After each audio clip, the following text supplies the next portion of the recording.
Hi everybody, this is our paper presentation with the title Training with Adversaries to Improve Faithfulness of Attention in Neural Machine Translation.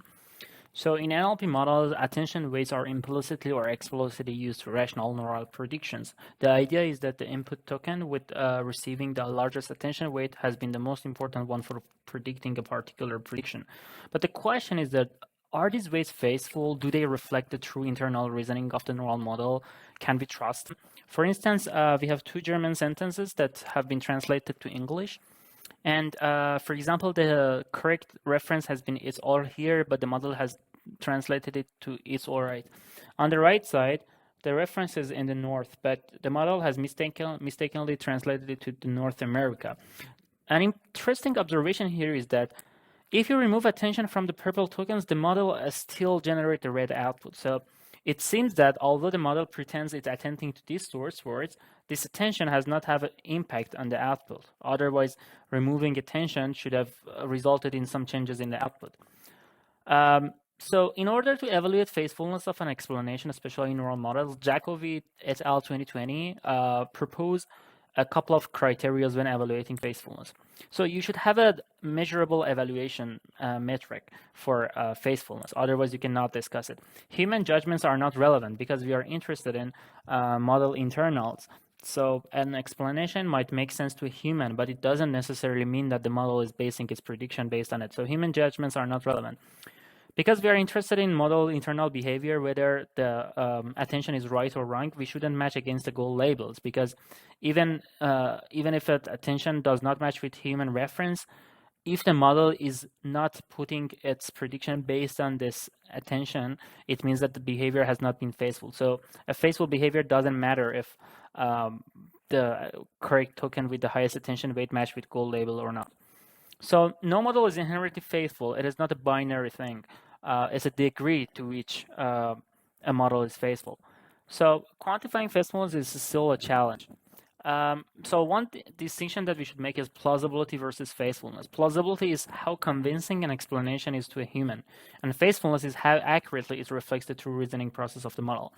An explanation can be plausible, but it is not necessarily faithful. For example, let's say that you have a generator that outputs textual explanation. There is no guarantee that the model is working as the way the text describes. In this paper, we propose how to quantify and measure faithfulness in NMT.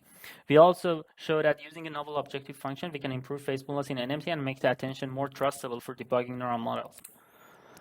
A common approach in the community for rejecting faithfulness of an explanation has been using asterisks. The idea is that let's say that some part of the input has been assigned to be important with respect to some interpretability method. The idea is that if we somehow perturb those input, the output should change. So let's say that for NMT, at decoding a step T with attention weights alpha of T over the source tokens, argmax of the source word at the position of the argmax of attention base is often explicit or implicitly used as explanation. For example, here, the second token has received the largest attention weight. So if we manipulate the attention vector using some asterisks, we should expect from the prediction to change if the behavior is faithful. For example, one asterisk is a zero out max, in which we make the largest attention weight to 0 and then rescale so the sum is 1. Another one is uniform, in which all the tokens receive equal weights. And the third one is randomly permuting attention weights. So we expect from a faithful behavior to change its output when we apply these intuitive stress tests. So we propose to quantify faithfulness using the following equation.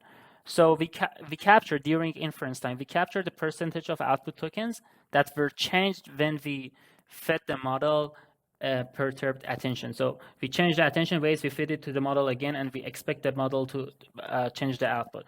So the percentage of the tokens that were changed under this adversarial attention quantify the faithfulness. So the higher these percentages, the faithful we call the model. More faithful we call the model. So conventional seq-to-seq objective is try to minimize cross-entropy loss. It does not model interpretability aspects. So we propose to include faithfulness in the objective of NMT, but the question is how to define a meaningful and differentiable faithfulness objective. So let G of theta be a predictive model in which an intermediate calculation, IC, is later employed to justify the prediction. So the idea is that the hypothesis here is that we expect the output probability to diverge when a contradictory calculation IC prime is fed. So let's say the original prediction has been y hat. if we fit the model a new contradictory intermediate calculation, we expect the probability of a y hat in the softmax to reduce. So to model this, we use the log of p of y hat. So ideally we want the p of y hat to go to 0, and then this go to minus infinity, and it's going to be a negative loss, and we want to minimize it as much as possible. So in this way, we force the model to reduce the probability of y hat. So during training, we modify the attention weights, and we feed it to the model, and we force the model to reduce the probability of y hat. To show the effectiveness of our purpose objective, we see that for Czech to English and German to English, we have been able to improve faithfulness of function words and content words. We have separated function words and content words because they have different behaviors. Generation of function words usually depend on the decoder side language model, and the content words usually depend on the source side. So we have made distinctions between them. We see that the increase in function words is much more than content words because function words usually do not rely on source side information. So when you add this objective function, you are kind of making the model depend on the source side more. So the increase in faithfulness of function words is going to be much more compared to the content words. An interesting observation is that even if you train the model with random permutation adversary and measure faithfulness on another test, which in this case is uniform, we also observe increase in terms of faithfulness. So it means that when you equip the model with some adversaries, it is this kind of adversary can be useful for passing other adversaries as well. So we also asked this question if this proposed objective can have a positive effect on accuracy. So we calculate the blue scores on Czech English and German to English, and we see that for both of the cases, we observe a statistically significant increase in terms of blue score. To see how it works, we see that in two initial examples. So the translation has been corrected. It's all right has been changed to it's all here, and now we are translating to the north correctly. Our intuition is that by this objective function, we are regularizing contribution of the source side context, and the model now, instead of predicting using decoder side language model, it's also using source side context as well. So in this work, we have asked this question: to what extent is attention trustable to reflect the true internal reasoning of a neural model? We have quantified faithfulness in NMT and investigated the behavior of the NMT models in terms of faithfulness. We propose a novel objective function, which is also differentiable, and we show that it's been effective to improve faithfulness.